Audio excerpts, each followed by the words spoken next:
Então, gente, como eu anunciei lá no meu Shorts, né?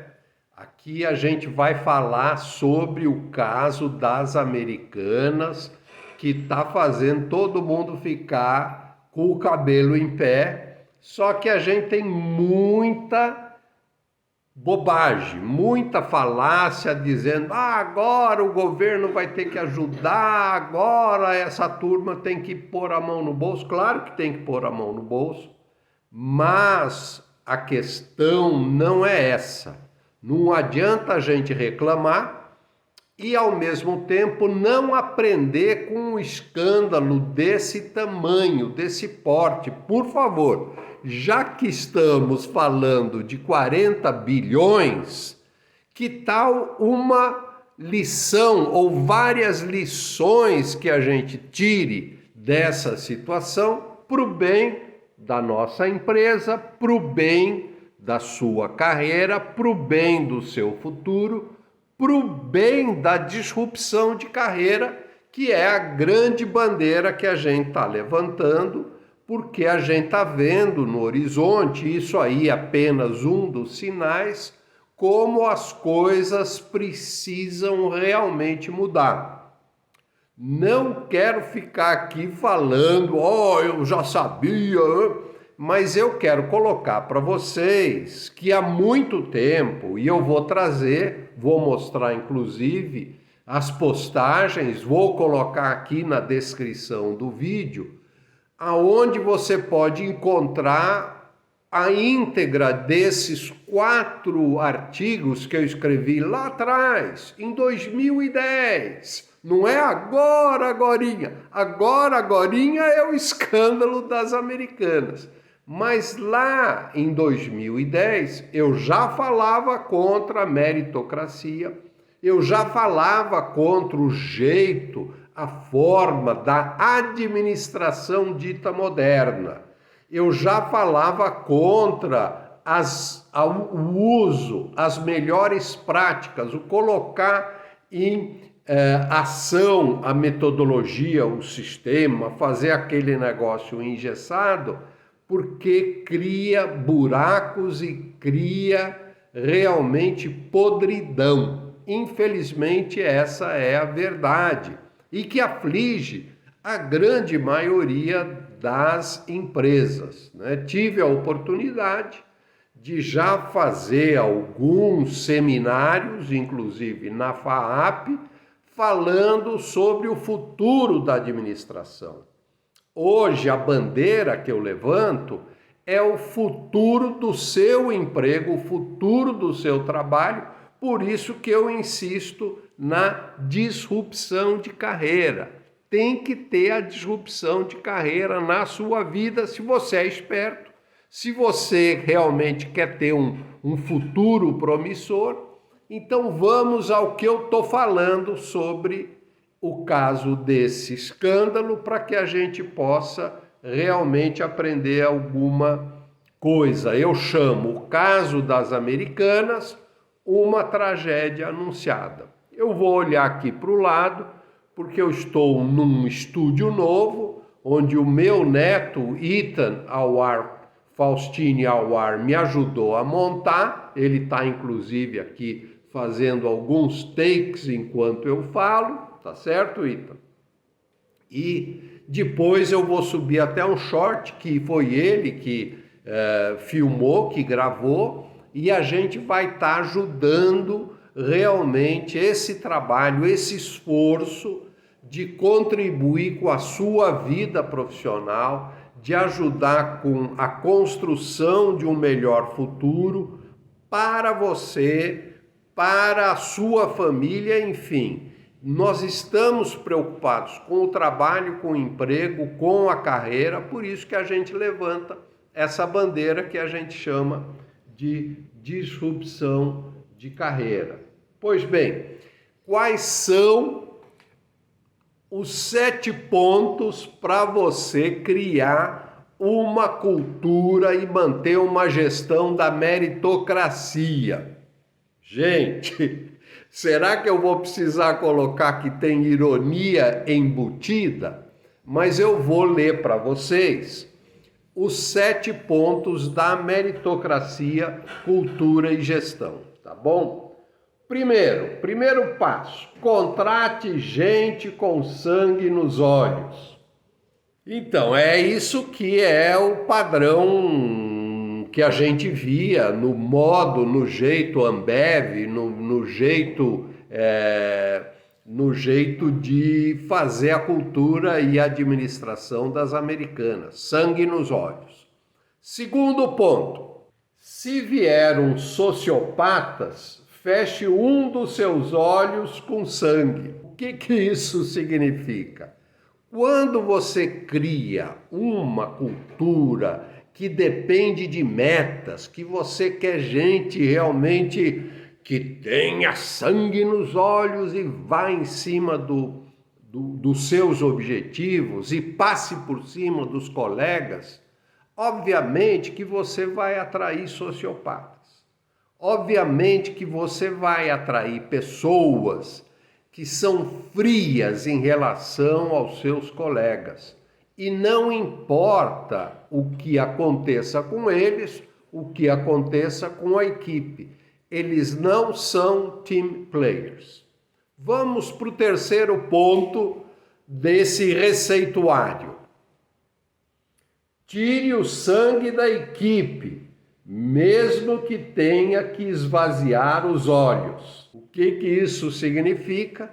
Que quando você entra nessa situação, você vai ser uma das vítimas. Por enquanto, você está fazendo com que outros sejam vítimas, mas você será uma das vítimas com certeza. Quarto ponto, pague bem conforme as regras e metas alcançadas, porém, mude as regras e as metas ao longo do caminho, sempre com sangue nos seus olhos, não no sangue dos olhos deles.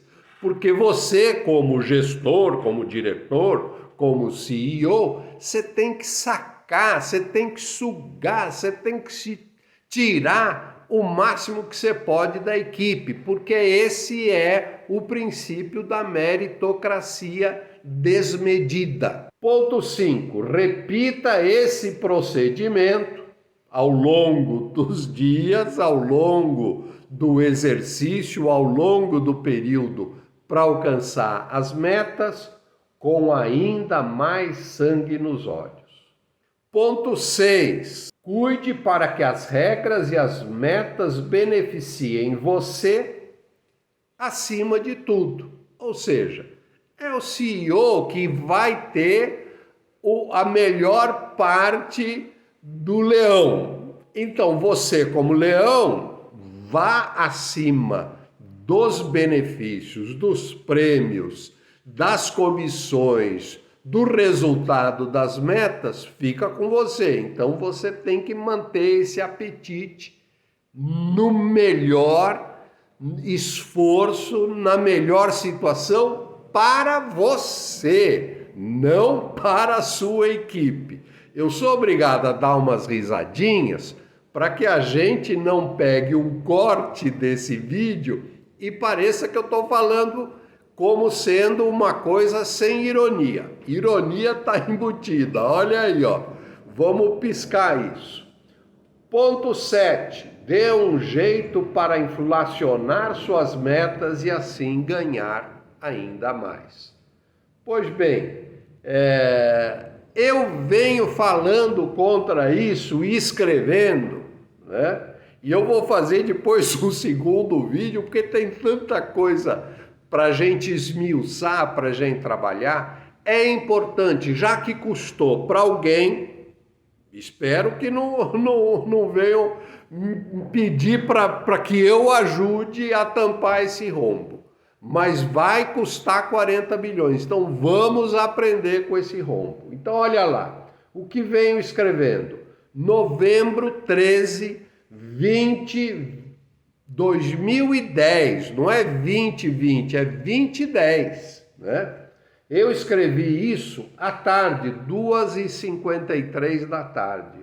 Toda boa prática será castigada e eu fiz uma sequência de 3. né? O que venho falando e escrevendo. Então eu vou dar um destaque aí para esse slide. Eu uso, antes da gente ler, eu uso um livro do Christopher Locke. Infelizmente, Christopher Locke não está mais conosco, acho que morreu ao longo da pandemia, mas era um estudioso, um intelectual da administração do marketing. Ele é um dos coautores do Clue Train Manifesto, que é muito conhecido, tem já em português, a gente usa muito. Claro, tem o livro, mas tem o manifesto em si, que são 95 teses. Mas vamos atacar o cerne da questão, que é o que ele fala, né? E eu coloquei nesse slide, eu vou ler para você. O que Locke insiste é que o caminho da vitória, ou seja, a ruptura e inovação, está nos worst practices, ou seja, nas piores práticas. Ao refutarmos o caminho do rebanho, aquele que pode ser formatado, reproduzido e imitado, nos distanciamos da síndrome da comoditização. Sermos iguais, reduzidos à norma, ao normal, ao padrão, ao comum, à média, aquilo que é medíocre. Toda boa prática será castigada. O futuro do seu negócio e da sua carreira vai estar em risco. Uma boa dose de loucura é o antídoto certo para a mesmice.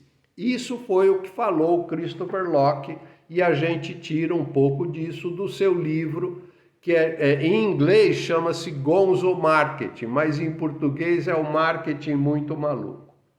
Daí na parte do artigo 2, quer dizer, na sequência, toda prática será castigada, número 2, eu vou ler para vocês com carinho, né?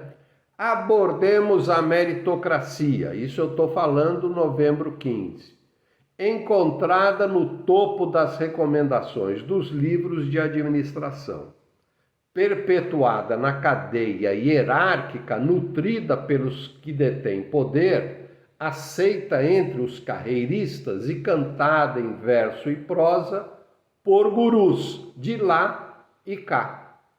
Mais do que uma boa prática, e aqui eu faço um parênteses, quer dizer, eu volto a falar, né? O que a gente fica ouvindo e aceitando e acatando como boa prática, como forma de uma administração moderna, a gente está colocando uma vacina, inoculando um veneno que realmente vai nos pegar mais cedo ou mais tarde. Vou voltar ao texto então. Uma boa prática, uma excelente prática. E aí está o destaque. E em seu bojo, uma bomba relógio, de novo. E em seu bojo, uma bomba relógio com ponteiros descontrolados. Igualmente, a meritocracia será castigada, e eu continuo aí explicando. Vamos para mais um trecho de uma postagem, que foi a postagem seguinte, que foi a postagem de número 3. E eu vou colocar para vocês aí, eu separei um cartoon, veja aí. E esse cartoon está falando, né? Stick and Carrot Business Incentive Consultants. O que está querendo dizer? É o nome da empresa do cara. E qual é o nome? Como é que nós vamos fazer uma empresa de motivação, de incentivo? E como é que nós vamos chamar a nossa empresa? De cenoura e chicote, consultores de incentivo. Esse é o nome da empresa. Quer dizer, o cartoon revela muito do que é essa cultura da administração dita moderna, da qual a gente participa, e esse é mais um motivo para você colocar as barbas de molho, ficar atento, porque a gente não sabe o que acontece na sua empresa. Você que tem que ser o vigilante e olhar para você, para o seu emprego, para a sua carreira. Por isso da importância da disrupção. Vamos para uma outra postagem que eu coloquei em setembro de 2010. Essas foram de novembro. Antes disso, eu falei do mundo Dilbertiano, Dilbert, né? O famoso personagem, quando eu digo que o mundo Dilbertiano agoniza, e eu vou ler para vocês, né? O indivíduo nada realiza por si. Meritocracia pressupõe não justiça, mas injustiça. Carrega em si um veneno que mata o espírito de equipe e o jogar em time. Contribui de maneira nefasta para a competição interna, desviando os olhos do compromisso maior, empresa, missão e realização. Para o jogo individual e egoísta, o indivíduo que pretenda viver debaixo do signo do herói solitário fará uso da colaboração de maneira desmedida, não reconhecendo as positivas influências de seus pares, advogando para si resultado de maneira simplista e injusta, e certamente deixará pelo caminho um rastro de abusos e falta de ética. Deixará pelo caminho um rastro de abusos e falta de ética. Você tem alguma dúvida a respeito do escândalo que a gente está vivendo nos últimos dias, no sentido do rastro e no sentido da ética? Vamos para mais uma leitura do que eu venho falando e escrevendo. Meu diretor está aqui fiscalizando se eu estou fazendo bem. Por mais que tentemos racionalizar justificativas e explicações, mais forte corrói as esferas e esfarela as colunas dos pensadores acadêmicos e dos práticos empresariais. Mesmo a meritocracia com estipulação de metas e jogo interno competitivo, se desmantela diante de nossas vistas. Somos testemunhas de que o preço pago pelo sucesso corporativo é o maior de todos os engodos da vida moderna. Ou seja, há praticamente 13 anos eu já batia nessa tecla. Depois, numa próxima, eu vou trazer para você uma apresentação que eu fiz para o PMI. Para terminar, eu quero colocar para vocês, para a gente entender um pouco o que significa a recuperação judicial. No, this is not going to be long.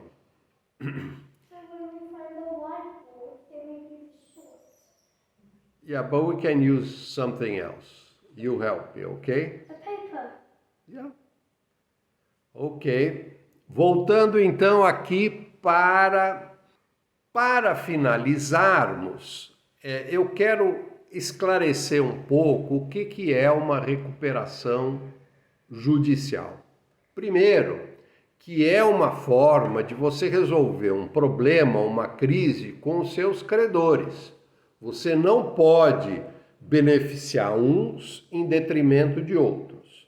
Você também, para o bem da economia, para o bem dos empregos, para o bem até dos próprios credores, você não pode deixar de dar uma segunda chance. Só que essa segunda chance, ela é ordenada pela lei, ela tem um ordenamento jurídico, ela tem todo um trabalho que tem que ser feito para que você possa resolver um problema que você ocasionou. Você vai ter uma folga, você vai ter um respiro, mas você tem que fazer a lição de casa. Se você fizer bem a lição de casa, você retorna para a atividade normal daqui a algum tempo. Pode levar 2 anos, pode levar 3 anos, mas você vai retornar para a sua normalidade tendo feito a lição de casa. Então a justiça, a lei, a legislação, ela prevê a questão de uma recuperação judicial. E eu vou mostrar para você, depois eu vou colocar os links abaixo, um pedaço de uma pesquisa que eu fiz no site da DASA. DASA é, não a diagnósticos, mas é Denezuski Antônio, Sociedade de Advogados, DASA, que é um dos escritórios mais especializados na atualidade na questão de recuperação judicial e tem feito inúmeras revoluções no sentido de recuperar a empresa e deixar ela numa situação um pouco melhor, preservando empregos, acertando com os credores. É claro que normalmente quem sofre mais são os bancos, porque são os mais fortes, os que podem levar, né? Mas você preserva os pequenos, você resolve a questão dos pequenos, daqueles que precisam realmente da continuidade e do pagamento das dívidas que a empresa que optou pela recuperação judicial possa realmente honrar. Então, essa recuperação judicial não é em si um golpe. O que você precisa tomar cuidado é o seguinte: o que foi que fez com que as americanas chegassem na situação que chegou? Quando não houve sinais, quando não houve demonstração, quando nos últimos anos os diretores receberam bonificações gordas. Para receber bonificações gordas, tudo leva a crer que eles mexeram os pauzinhos, como eu falei, né, na meritocracia, nas regras, nas metas, para que eu, como palavra final, como CEO, defina o que é bom para mim, o que é bom para a diretoria, para o pessoal do andar de cima. E o andar de baixo fica calado e às vezes, como pode ter acontecido, não estou fazendo nenhum juízo de valor antecipado, mas como pode ter acontecido de ter maquiado números, porque não é possível chegar, de repente, ter essa situação, ter esse rombo bilionário, não é milionário, rombo bilionário. Então eu vou ler para você aqui o que está colocado como uma explicação do que é a recuperação judicial, né? Ao mesmo tempo, favorece e sustenta os diferentes aspectos sociais decorrentes, como o de manutenção de empregos e do bom ordenamento econômico de mercado. O respaldo jurídico garante prazo e ambiente equilibrados e protegidos para o reerguimento da empresa que passou por dificuldades. Ou seja, a empresa passou por dificuldades, tem uma segunda chance, tem um ordenamento jurídico, tem que fazer a lição de casa, está sujeito a penas, está sujeito a um enquadramento pela lei, pelo juiz da recuperação judicial, tem que negociar com todos os seus credores, tem que ter a concordância daqueles para os quais a empresa deve e assim fazer realmente a sua retomada econômica e voltar. Mas não vai poder repetir as mesmas práticas, porque o mercado vai querer total transparência para fiscalizar, ficar em cima, acompanhar e não deixar que isso mais uma vez aconteça. Então, a gente está finalizando esse rapidinho, nós estamos colocando aí esse vídeo que é para dar uma primeira explicação e a gente usar, já que estão pagando por isso, que a gente use essa paga, que a gente use esse investimento, que a gente use essa situação crítica, muito difícil, complexa, para a gente aprender um pouquinho e pegar carona na disrupção de carreira. Obrigado aí pelo seu tempo, deixe seu like, faça a sua assinatura, deixe o comentário, traga a sua observação, pergunta, comentário e até discordância. Estamos às ordens. Obrigado e um abraço a todos.